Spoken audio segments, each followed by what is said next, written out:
Langit di atas Tel Aviv pagi itu terlihat tak berdosa, biru sempurna, cerah tanpa noda, seolah bersekongkol untuk menyembunyikan sesuatu yang besar. Burung-burung camar melayang di udara hangat, dan dari jendela besar Terminal Bandara Internasional Ben Gurion, semuanya tampak seperti lukisan damai. Suara pengumuman penerbangan menyatu dengan dentingan koper yang ditarik, langkah tergesa para pebisnis, dan tawa bocah-bocah yang baru pertama kali akan naik pesawat. Tidak ada yang menyangka bahwa hari ini akan menjadi akhir dari semua rutinitas itu. Nadia El Hadid berdiri di dekat konter imigrasi, tangannya menggenggam paspor dengan gugup. Ia bukan perempuan yang mudah gelisah, jurnalis investigasi berpengalaman, pernah meliput perang, kudeta, dan pembantaian. Tapi ada sesuatu yang berbeda pagi ini. Sejak malam sebelumnya, ia bermimpi tentang reruntuhan dan suara ledakan yang tidak punya asal. Ia melihat dalam mimpinya papan keberangkatan melayang di udara, huruf-hurufnya terbakar satu persatu. Mimpinya tak bisa dikesampingkan begitu saja. Ia adalah keturunan dari dua bangsa yang saling melukai, ayahnya seorang Yahudi Askenazi, ibunya perempuan Palestina dari Lida yang dulu diusir, tanahnya kini menjadi bagian dari bandara tempat ia berdiri. Ia mencoba mengusir kegelisahan itu saat suara seorang petugas memanggil namanya. Namun, pandangannya terpaku pada sesuatu yang nyaris tak terlihat, seekor burung merpati hitam mendarat di pagar luar landasan pacu. Aneh. Merpati tak pernah ada di kawasan itu, apalagi yang berwarna hitam legam seperti arang. Nadia merasakan bulu kuduknya berdiri tanpa sebab rasional. Di saat yang sama, sinyal ponselnya menghilang. Tidak ada koneksi. Ia mencoba tertawa kecil, mungkin hanya gangguan biasa, pikirnya. Tapi saat ia menoleh, dua penjaga keamanan sedang berdiskusi serius sambil memandang ke arah radar menara kontrol. Sementara itu, jauh di dalam ruang kontrol utama, teknisi muda bernama Yonatan sedang menatap layar yang tiba-tiba menjadi gelap.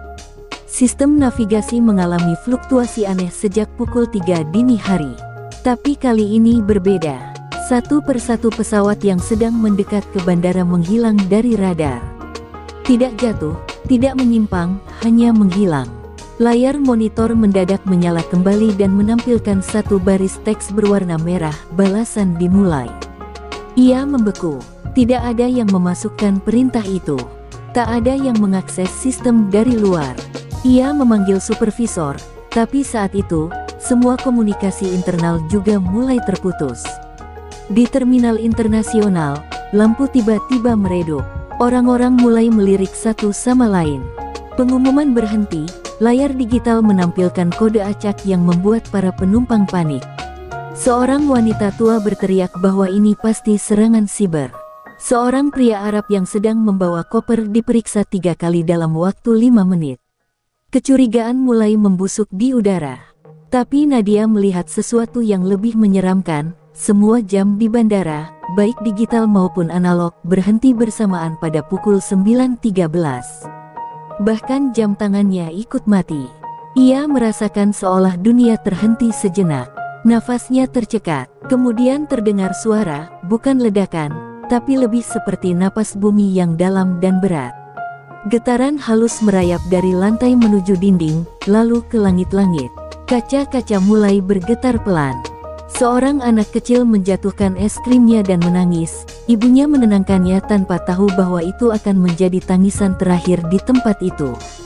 Nadia menatap langit melalui atap kaca, dan untuk sesaat, ia melihat sekumpulan awan membentuk simbol seperti mata besar yang mengamati dari langit. Dan entah kenapa, ia merasa dia sedang dilihat, dihitung, diadili. Pagi itu, semuanya masih utuh. Tidak ada satu batu pun yang jatuh. Tapi bagi Nadia, Yonatan, dan puluhan lainnya yang peka, mereka tahu, langit yang biasa itu tidak lagi biasa. Sesuatu telah dimulai, dan tidak akan bisa dihentikan. Jauh dari kekacauan yang mulai mekar diam-diam di Bandara Ben Gurion, Dr. Elias Mourat duduk sendirian di dalam ruang bawah tanah Perpustakaan Nasional Yerusalem. Udara di ruang arsip itu dingin dan lembab, tapi tangannya gemetar bukan karena suhu. Di hadapannya terbuka lembaran peta tua, lusuh dan hampir sobek, bertanggal 1949, tahun pertama ketika wilayah di sekitar Lida diubah total oleh pemerintahan baru yang menang perang. Peta itu memuat nama-nama desa kecil, Deir Tarif, Salama, Al-Khairiyah, semuanya disilang dengan tinta merah. Di atasnya tertulis tangan kasar dalam bahasa Ibrani kuno, Tanah Baru, Masa Depan Baru. Elias mengusap wajahnya. Ia lahir dan besar di Yerusalem, tapi darah dalam tubuhnya adalah campuran sejarah panjang yang ditolak oleh kedua sisi. Ibunya Yahudi Irak, ayahnya Palestina yang dulunya guru bahasa Arab di Lida sebelum menghilang saat pembantaian. Sejak kecil ia diajari untuk diam, di rumah, di sekolah, bahkan di tengah doa. Tapi kini, di usianya yang ke-43, Elias merasa diam tak lagi cukup. Ia telah menghabiskan 7 tahun terakhir menelusuri arsip rahasia, meminta izin khusus, menyuap pegawai, dan membongkar sesuatu yang selama ini dikubur dalam-dalam, kebenaran tentang asal-usul tanah di mana Bandara Ben Gurion berdiri. Ia membuka dokumen bersegel merah, dilarang untuk dibuka tanpa izin militer. Di dalamnya, laporan pembangunan bandara dari tahun 1950-an, lengkap dengan foto udara. Tapi yang membuat dadanya terasa runtuh adalah lampiran terakhir, daftar nama penduduk desa-desa yang dihancurkan untuk pembangunan. Nama-nama itu dicoret satu persatu, dengan catatan, tidak perlu dipindahkan. Elias menelan ludah. Ia membaca satu nama yang membuatnya menggigil, Yusuf Mourad hilang, status tidak relevan. Itu nama ayahnya, dicoret oleh sejarah, hilang tanpa pengakuan, tanpa batu nisan, hanya kalimat birokratik yang dingin. Tiba-tiba, lampu ruang arsip meredup, komputer di sudut ruangan mati mendadak. Elias menoleh dengan cemas. Ia meraih ponselnya, tapi seperti tersambung dengan sesuatu yang lebih besar, sinyal di sana pun menghilang, sama seperti yang terjadi di bandara. Ia mencoba keluar, tapi pintu otomatis terkunci. Seketika, layar komputer menyala sendiri. Muncul gambar satelit Bandara Ben Gurion, diikuti dengan peta desa-desa lama yang diproyeksikan tepat di atasnya. Dan di bagian bawah layar, muncul tulisan dalam huruf Arab dan Ibrani, "Kami belum mati. Kami hanya menunggu." Elias terduduk lemas. Air matanya tumpah tanpa permisi. Seluruh hidupnya terasa seperti teka-teki yang potongannya baru jatuh hari ini. Ia melihat bagaimana sejarah tidak pernah mati, hanya tertidur, menunggu waktunya untuk bicara. Ia menyadari, kehancuran bandara itu bukan serangan, bukan kebetulan. Ini adalah panggilan, sebuah sabda dari tanah yang telah lama dicuri dan dibisukan. Ketika akhirnya pintu terbuka sendiri, Elias melangkah keluar dengan langkah berat, membawa tumpukan dokumen di pelukannya. Di luar, sirene mulai meraung di kejauhan. Ia menatap langit Yerusalem yang mulai berubah kelabu, lalu menatap peta tua di tangannya. "Kita telah melupakan nama-nama ini terlalu lama," bisiknya, dan kini mereka menuntut untuk diingat. Di sudut lain kota, lonceng gereja berdentang, dan azan berkumandang tak lama setelahnya. Dua suara yang jarang bersatu, kini terdengar berdampingan.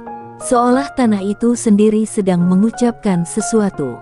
Sesuatu yang lebih tua dari konflik, lebih dalam dari politik, bahwa kebenaran, meski disangkal puluhan tahun, selalu tahu jalan pulangnya.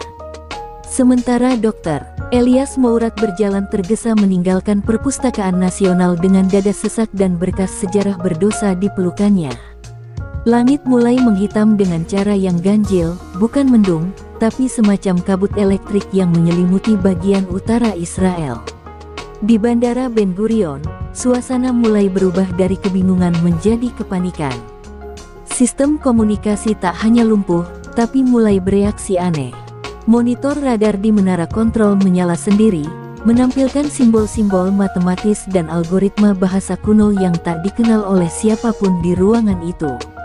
Operator berteriak memanggil supervisor, tapi sinyal radio hanya memantulkan suara-suara statis, hingga tiba-tiba muncul suara perempuan, tua, lirih, dan bergema. Bakia, aku masih di sini," kata suara itu berulang-ulang, sebelum lenyap diikuti suara pecahan kaca entah dari mana. Yonatan, teknisi 26 tahun yang baru 2 bulan bekerja di menara kontrol, merasakan jantungnya membeku. Ia bukan orang yang percaya mistik, tapi hari ini semua hukum logika terasa seperti permainan lelucon. Ia menatap layar yang kini memancarkan pola aneh, seperti bentuk DNA yang membentuk peta. Ia membesarkan gambar itu, dan matanya membelalak. Itu adalah jejak koordinat dari desa tua Al-Khairiyah, salah satu desa yang dihapus dan dibangun di atasnya landasan pacu bandara. Dengan tangan gemetar, Yonatan mencoba mencetak gambar itu, tapi printer meledak kecil, mengeluarkan asap dan bau besi terbakar. Ia melangkah mundur, nyaris jatuh. Saat itu, alarm keamanan bandara berbunyi serempak, bukan dalam pola biasa, tapi dalam ritme seperti irama ketukan. 3, 2, 7, 2, 3, 1, seperti kode Morse, tapi tak ada di dalam sistem. Tak ada serangan fisik yang terlihat, tapi udara sendiri seperti memanas. Burung-burung menjauh. Pesawat yang hendak mendarat dialihkan, tapi beberapa dari mereka menghilang dari layar, seolah ditelan udara. Di tengah kekacauan itu, Nadia El Hadid berusaha mencari tempat aman. Ia berhasil keluar dari terminal utama setelah memaksa pintu darurat terbuka. Tapi saat berdiri di area parkir, ia melihat sesuatu yang membuat langkahnya terhenti. Ratusan papan nama penunjuk arah digital di sekitar bandara kini memuat tulisan aneh. Bukan Ibrani, bukan Inggris, tapi aksara Arab kuno, yang bahkan dia, seorang jurnalis keturunan Palestina, belum pernah lihat sebelumnya. Salah satu papan memancarkan kalimat itu berulang-ulang, "Al-Ard Tatahadat, tanah sedang bicara." Nadia menatap langit dan melihat sesuatu berkilau di udara, bukan cahaya, tapi semacam partikel yang memutar lambang bulan sabit dan bintang bersilang dengan menorah dalam gerakan lambat. Simbol yang mustahil secara logika, namun di sana, di langit yang terbelah, keduanya menari seperti pesan dari dimensi tak dikenal. Nadia merasa tubuhnya ringan, seolah waktu itu sendiri melambat. Ia mendengar suara dalam kepalanya, bukan dengan telinga, tapi langsung ke dalam hatinya, "Kamu adalah saksi. Kamu adalah anak dari 2 luka." Kini luka itu bicara. Di ruang server pusat, sistem kendali bandara yang tersisa menyala mendadak. Kamera-kamera keamanan bergerak sendiri dan menyorot landasan pacu utama. Di tengah panasnya beton, perlahan retakan muncul, seperti akar tumbuh dari dalam tanah. Tapi bukan akar. Garis itu membentuk peta yang persis sama dengan dokumen tua yang Elias simpan di ranselnya, tanpa dia tahu bahwa seluruh gerakannya kini disambungkan secara tak terlihat ke sistem bandara. Seakan tanah itu sendiri mengingat, dan kini sedang membalas. Di kejauhan, di Yerusalem, Elias berhenti berjalan, seolah tubuhnya merasakan sesuatu telah bangkit. Ia menatap ke langit yang sama dengan langit di bandara, hitam kelam dan bergetar. Ponselnya yang mati menyala sekali, hanya untuk menampilkan satu notifikasi, data masuk, dari Ben Gurion. Protokol tanda pagar al-tanda hubung Mahdi. Ia terdiam. Ia tidak pernah mengunduh apapun. Tapi ia tahu betul, protokol itu hanya legenda di kalangan arkeolog dan mistikus, dikaitkan dengan bangkitnya tanah yang ditindas. Ia menatap ke depan, dan tahu satu hal, apapun yang terjadi, ini bukan hanya runtuhnya sebuah bandara.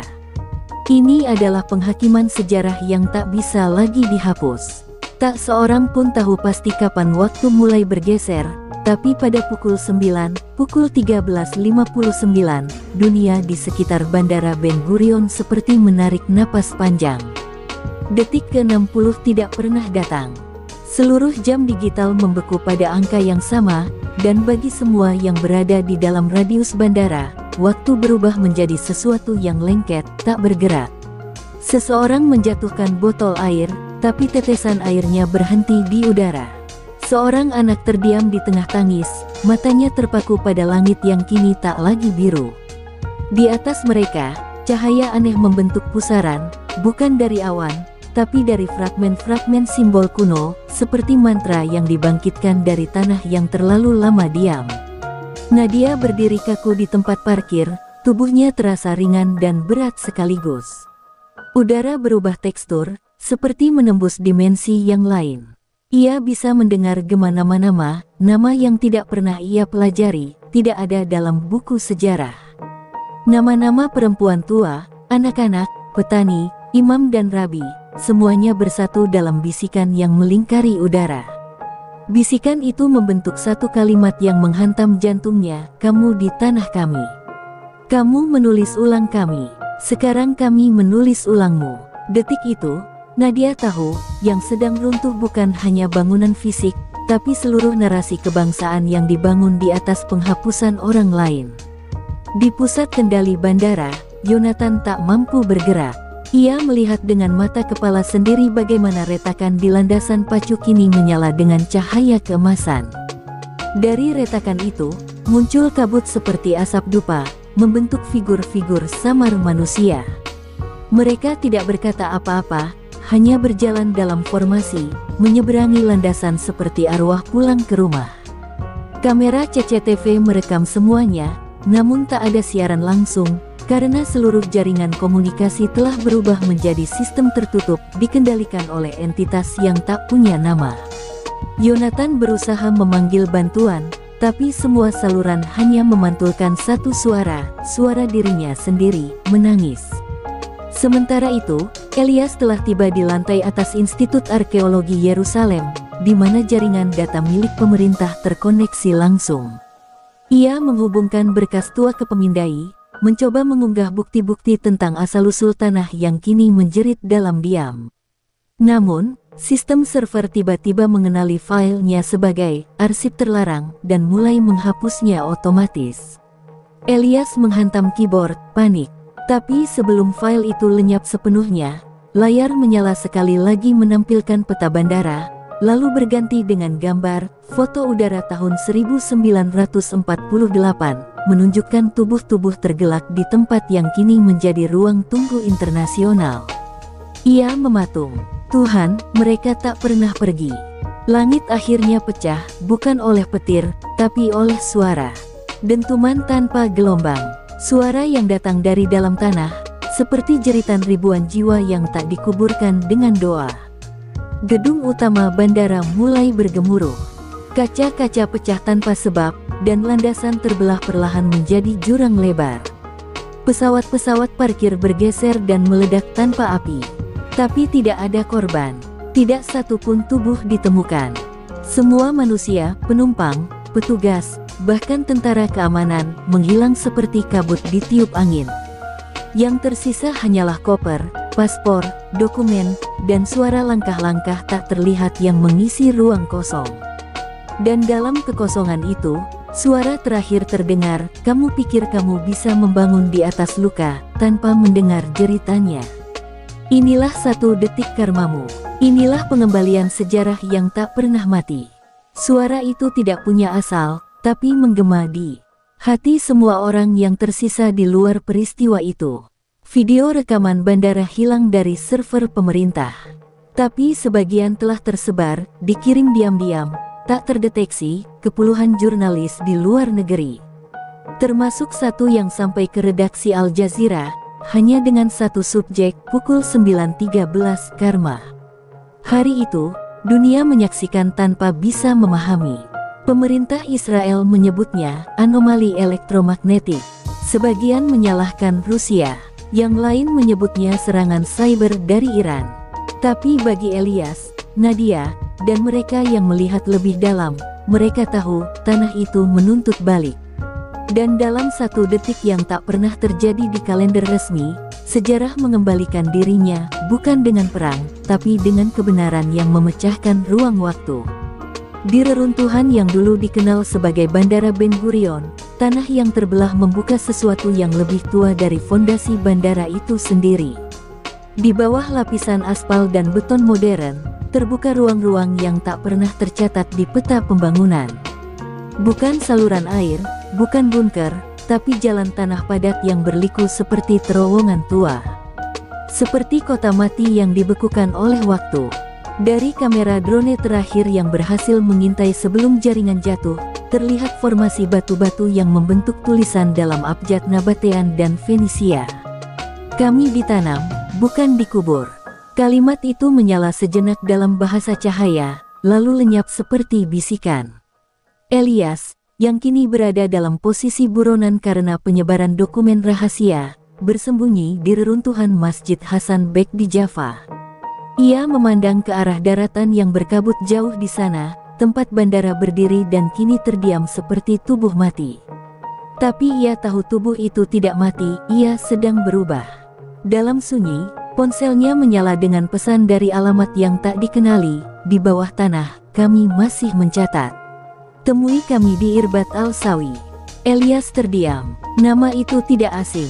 Ia pernah menemukannya di arsip peta mandat Inggris, sebuah desa yang dibakar habis tahun 1948 dan tidak pernah dibangun kembali. Ia menatap langit malam dan merasa, sejarah memanggilnya turun, bukan ke masa lalu, tapi ke lapisan di bawah kenyataan. Nadia, yang berhasil keluar dari radius bandara sebelum waktu, beku, mencair, kini bersembunyi di wilayah Wadi Ara bersama seorang pemandu tua bernama Salim. Pria itu buta, tapi anehnya tahu lebih banyak daripada siapapun yang pernah ia temui. Di dalam gua batu, Salim menggambar dengan tangannya pola tanah dan air, dan berkata, kalian membangun di atas luka, lalu heran ketika darahnya merembes keluar. Ia menatap Nadia dengan mata kosong tapi dalam. Ini bukan soal politik, nak. Ini soal ingatan. Dan tanah tak pernah lupa. Salim lalu memeluk tanah dan membisikkan sesuatu dalam bahasa yang tak dikenal. Sejenak, bumi bergetar kecil, seperti merespons doa yang tertunda selama puluhan tahun. Sementara itu, media internasional mulai retak. CNN dan BBC mengabarkan fenomena elektromagnetik lokal. Tapi jurnalis independen mulai membocorkan rekaman kamera yang selamat, suara-suara dalam berbagai bahasa kuno, cahaya misterius di bawah landasan, dan, yang paling mengerikan, bayangan manusia yang berjalan tanpa tubuh. Teori mulai bermunculan, mesin waktu, eksperimen nuklir, hingga manipulasi dimensi oleh kelompok rahasia.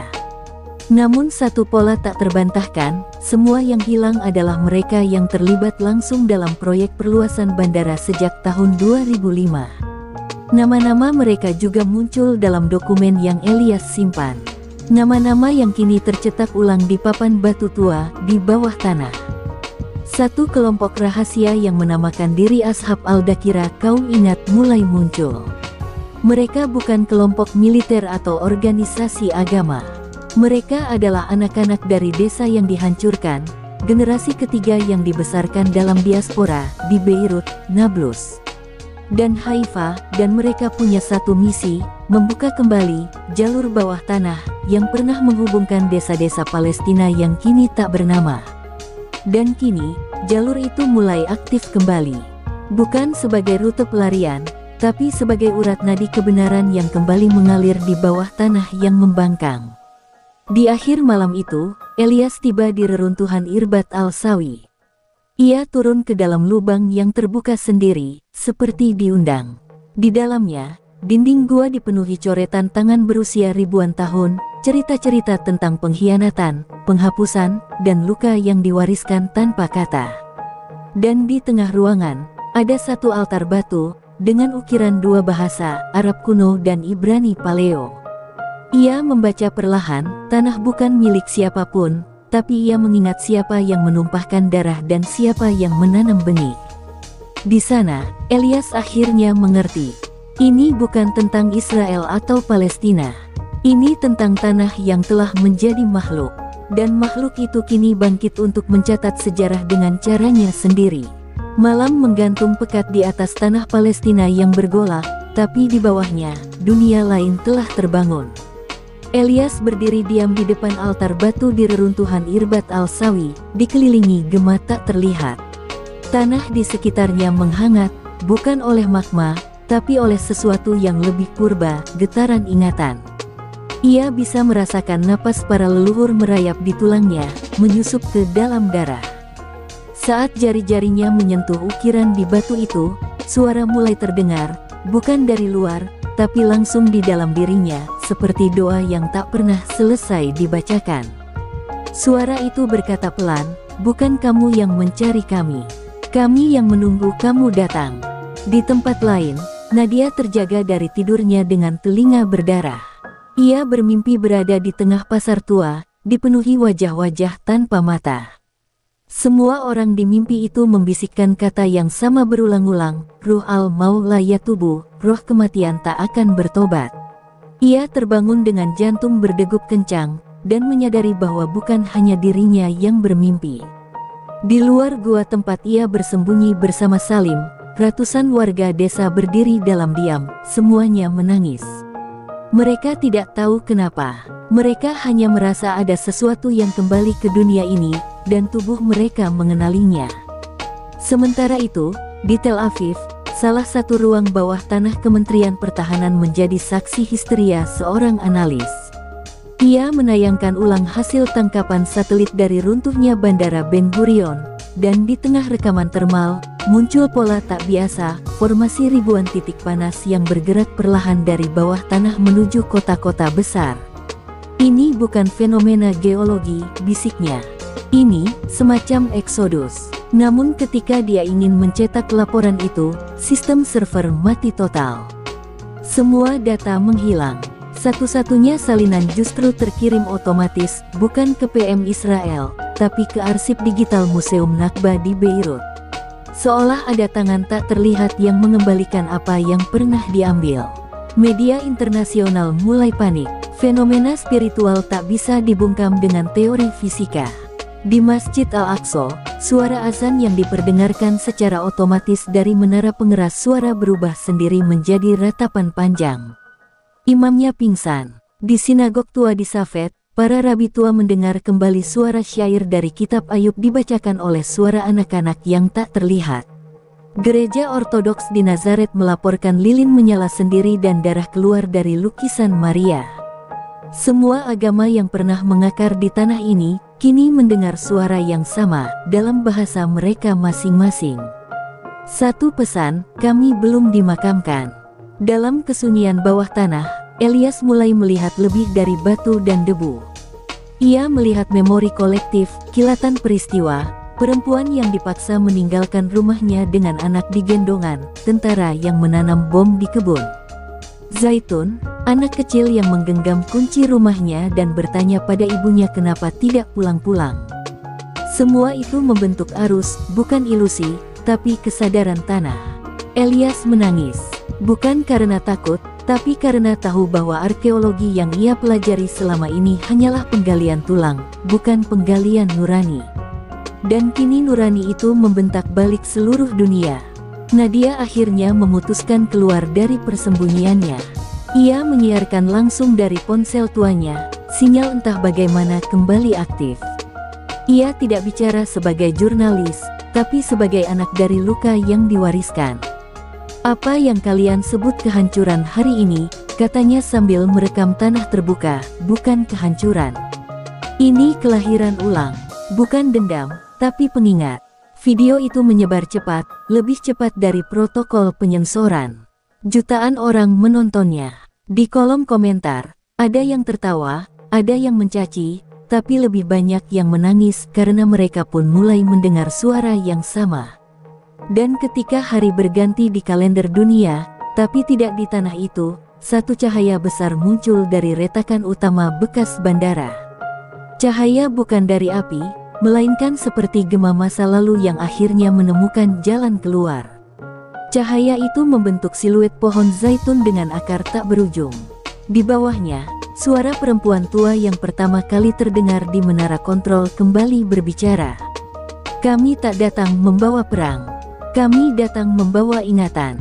Dan ingatan adalah api yang membakar semua dusta." Saat cahaya pohon zaitun di bekas bandara Ben Gurion perlahan memudar, sebuah keheningan luar biasa turun seperti kabut yang tidak berasal dari cuaca. Tapi dalam keheningan itu, dunia mendengar, bukan melalui telinga, tapi langsung ke hati. Batu-batu di reruntuhan mulai bergetar pelan, bukan karena gempa, melainkan karena mereka sedang membuka suara. Simbol-simbol kuno terukir sendiri di dinding reruntuhan, dan tak lama kemudian terdengar suara yang pertama kali datang dari menara kontrol. Sekarang lebih keras, lebih tegas, kami bukan hanya sejarah. Kami adalah saksi, dan saksi tak akan lagi diam. Di Yerusalem, dinding barat yang selalu dikunjungi peziarah kini berubah warna. Ukiran-ukiran doa yang selama ini tersembunyi di celah batu, dalam bentuk kertas, terbang sendiri ke udara dan terbakar perlahan dalam api biru. Para rabi menangis, bukan karena bencana, tapi karena mereka tahu, sesuatu dari dunia roh sedang mengoreksi doa-doa yang ditulis untuk menutupi luka, bukan menyembuhkannya.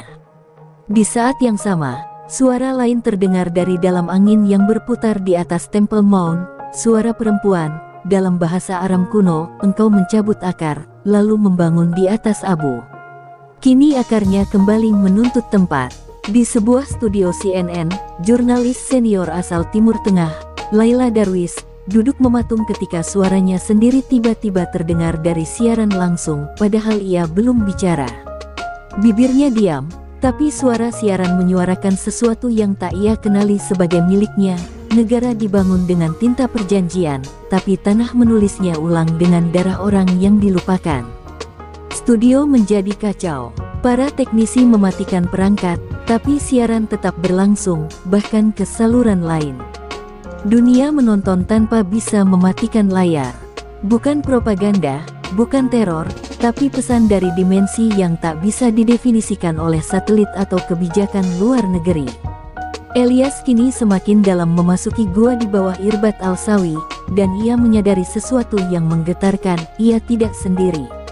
Sosok-sosok dari cahaya berdiri di sepanjang dinding gua, tubuh mereka samar, tapi wajah mereka jelas, wajah yang mirip potret lama keluarga Palestina, Yahudi Mizrahi, dan bahkan Armenia. Mereka bukan hantu, mereka adalah memori yang hidup, bagian dari tanah, dari rumah-rumah yang diratakan, dari ladang yang diracun.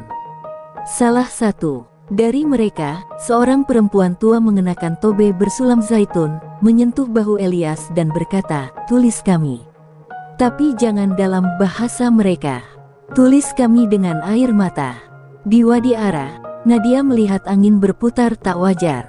Angin itu membawa debu, bukan dari tanah lokal, tapi dari reruntuhan kota-kota yang pernah hilang, Deir Yassin, Lifta, Tantura. Setiap butir debu membawa suara, tangisan, doa, kadang hanya bisikan nama. Di salah satu tiupan angin, ia mendengar suara ayahnya sendiri, yang telah lama hilang saat ia kecil. Aku ditanam dengan kunci rumah di tangan. Tapi bukan rumah yang kuinginkan kembali. Hanya nama kami. Nama itu yang dicuri. Nadia menunduk. Ia akhirnya memahami bahwa perjuangan ini bukan soal pulang ke tempat, tapi mengembalikan makna keberadaan. Dalam kekacauan spiritual yang tak bisa didefinisikan, Dewan Keamanan PBB mengadakan sidang darurat. Namun setiap kali mikrofon dinyalakan, suara dari dalam gedung berkata, tak ada resolusi untuk luka yang tidak diakui. Tak ada perdamaian bagi ingatan yang masih dibungkam. Tak satu pun perwakilan bisa menyelesaikan kalimat mereka. Gedung itu akhirnya dikosongkan. Tapi di luar pagar, ribuan orang dari berbagai bangsa dan agama berkumpul, menangis bersama, menyanyikan doa dalam bahasa ibu mereka masing-masing.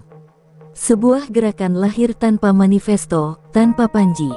Hanya satu keyakinan, kebenaran yang dikubur tidak akan tinggal diam. Dan di tengah malam, di langit Palestina, awan-awan mulai membentuk pola-pola geometris seperti kaligrafi raksasa. Tapi bukan dalam satu bahasa. Pola itu berganti-ganti Arab, Ibrani kuno, Latin, bahkan Sanskerta. Semua membentuk satu kalimat yang bersinar pelan dan hanya terbaca oleh hati yang masih mampu bergetar. Tanah telah membuka mulutnya. Kini giliran manusia mendengarkan. Di sebuah apartemen kecil di Satila, Beirut, seorang perempuan tua bernama Umrania menggenggam kalung tuanya. Di ujungnya tergantung kunci besi tua, berkarat, yang selalu ia kenakan sejak melarikan diri dari Haifa tahun 1948. Tapi malam itu, saat ia menyentuh kunci itu, ia mendengar suara pintu kayu berat terbuka di dalam pikirannya. Padahal tidak ada pintu di ruangan itu. Ia menangis, bukan karena takut, tapi karena tahu, itu adalah pintu rumahnya yang dulu, pintu yang tak pernah ia lihat sejak remaja.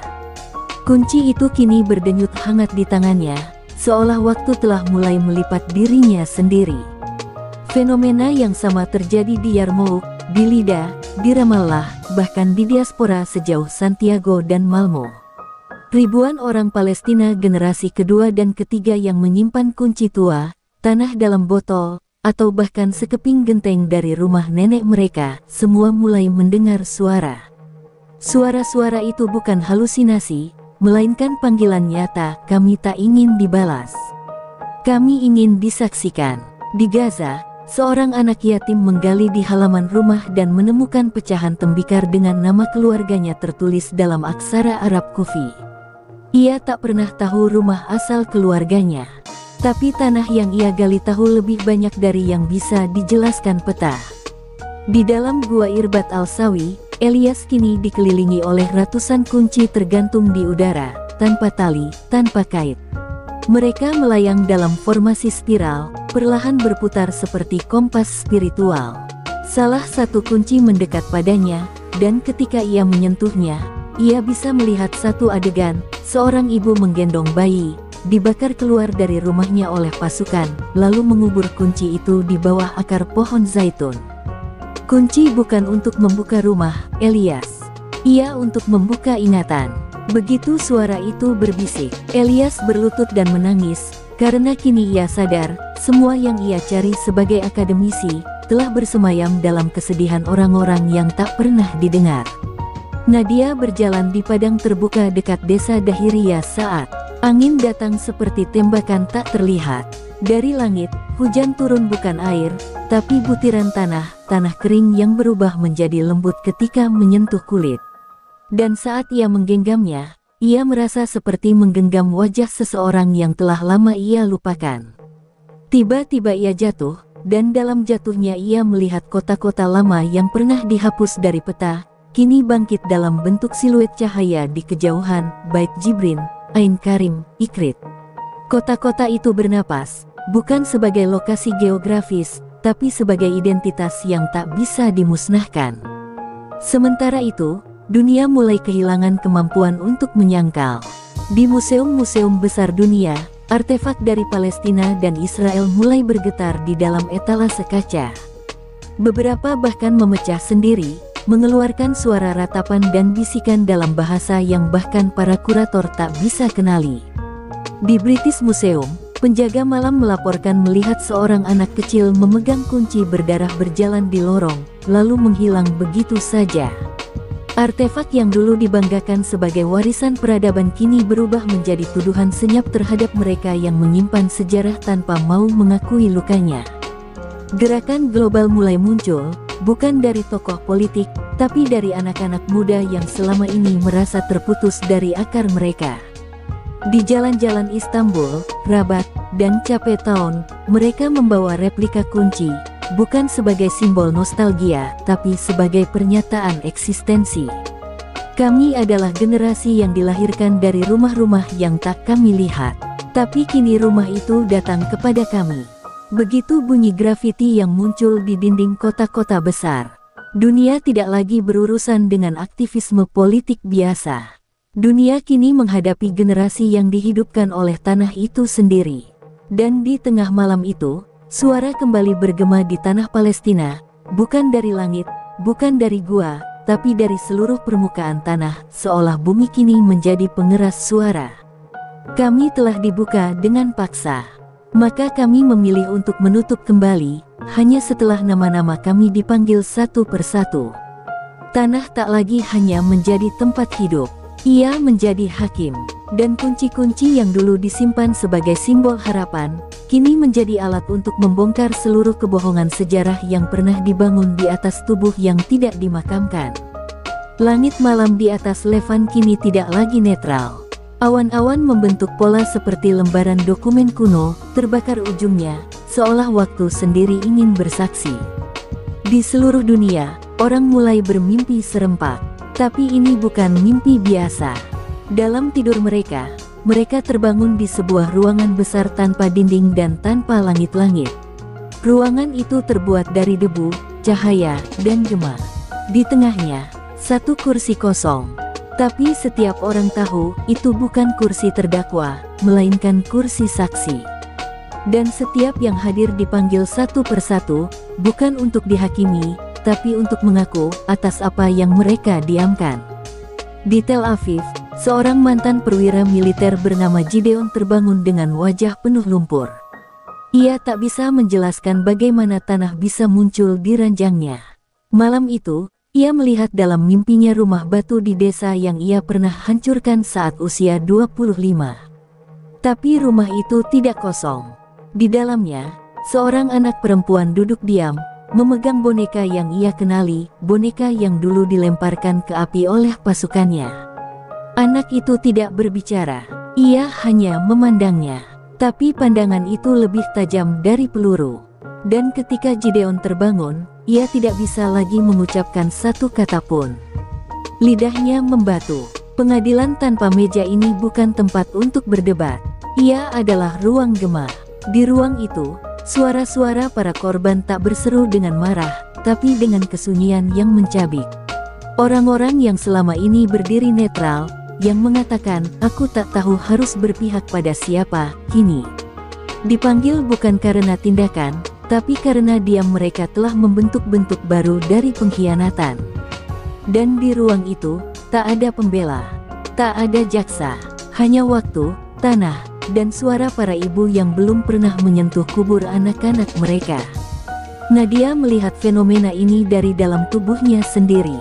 Ia merasa tubuhnya menjadi jendela.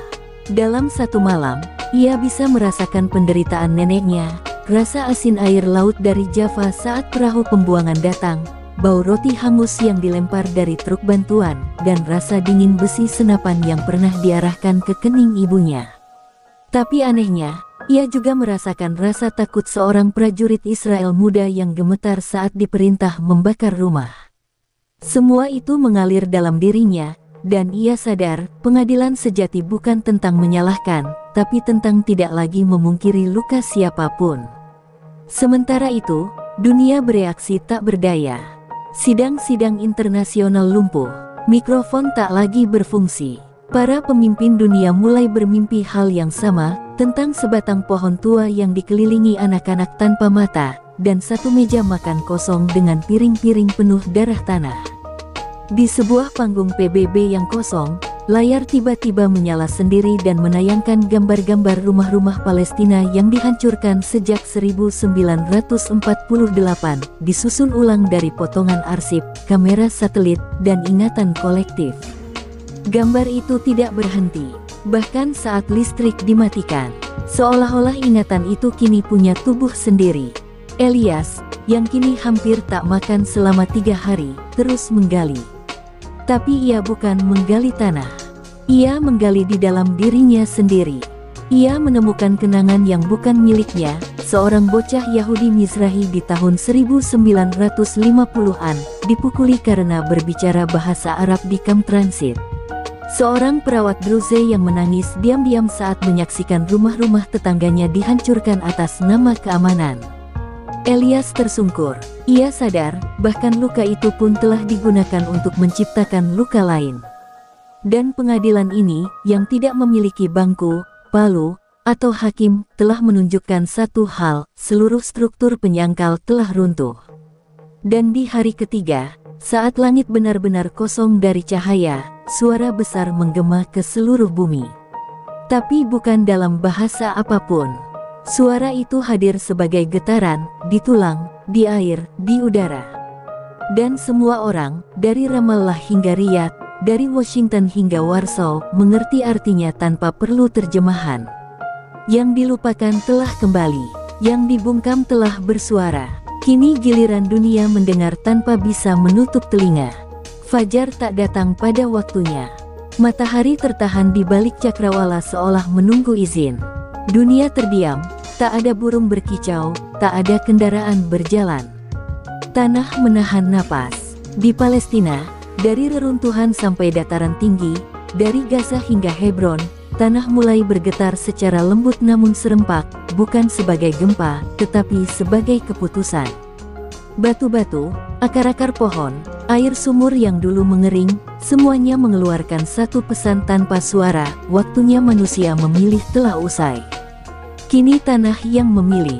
Desa-desa yang dulu hanya ada dalam cerita nenek kini muncul kembali dari kabut, tidak sebagai bangunan fisik, tapi sebagai proyeksi nyata, rumah-rumah, sekolah, masjid, gereja, semuanya tampak hidup, lengkap dengan suara-suara masa lalu. Di Lifta, seorang anak melihat dirinya bermain di halaman rumah yang tidak pernah ia datangi. Di Deir Yasin, bunga mawar tumbuh di dinding batu yang telah lama hancur. Dan setiap tempat yang pernah dihapus dari peta kini bersinar seperti nadi sejarah yang berdetak kembali, menuntut dikenali, diakui, dan dihormati. Di tengah padang tak bernama, sebuah peristiwa tak dapat dijelaskan terjadi. Satu persatu, manusia mulai tenggelam ke dalam bumi, bukan ditelan, tapi dipeluk oleh tanah. Mereka yang selama hidup, membungkam kebenaran, menyembunyikan arsip, merobohkan rumah, dan menyebar dusta, semuanya kini berdiri di hadapan medan terbuka, dan tanah memutuskan apakah mereka layak tetap berdiri atau harus menyatu kembali dalam rahim bumi untuk merasakan luka yang telah mereka abaikan. Tidak ada kekerasan, tapi tak ada yang bisa melawan pelukan bumi yang memanggil dengan nama mereka yang pernah dihapus. Elias berdiri di atas reruntuhan bandara lama, yang kini telah menjadi taman liar dengan ribuan kunci menggantung di udara. Ia tak berkata apa-apa, tapi tanah di bawahnya mulai bersinar. Dari dalam retakan kecil, tumbuh satu pohon zaitun, lebih tinggi dari yang pernah ada, dan daunnya mengeluarkan suara anak-anak, suara doa, dan suara tawa dari waktu yang tak pernah mendapat tempat di sejarah resmi. Elias tahu, ini bukan akhir dari dunia, tapi akhir dari versi dunia yang dibangun di atas penyangkalan. Di kota-kota besar dunia, tanah juga mulai berbicara. Di Washington, trotoar memecah dan memperlihatkan tulang-tulang tak dikenal. Di London, taman-taman berbunga mengering dan membentuk pola tulisan Arab, Ibrani, dan Latin. Kami datang bukan untuk membalas, tapi untuk mengembalikan keseimbangan.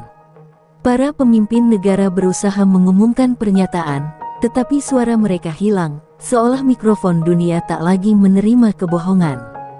Kini hanya kejujuran yang bisa terdengar.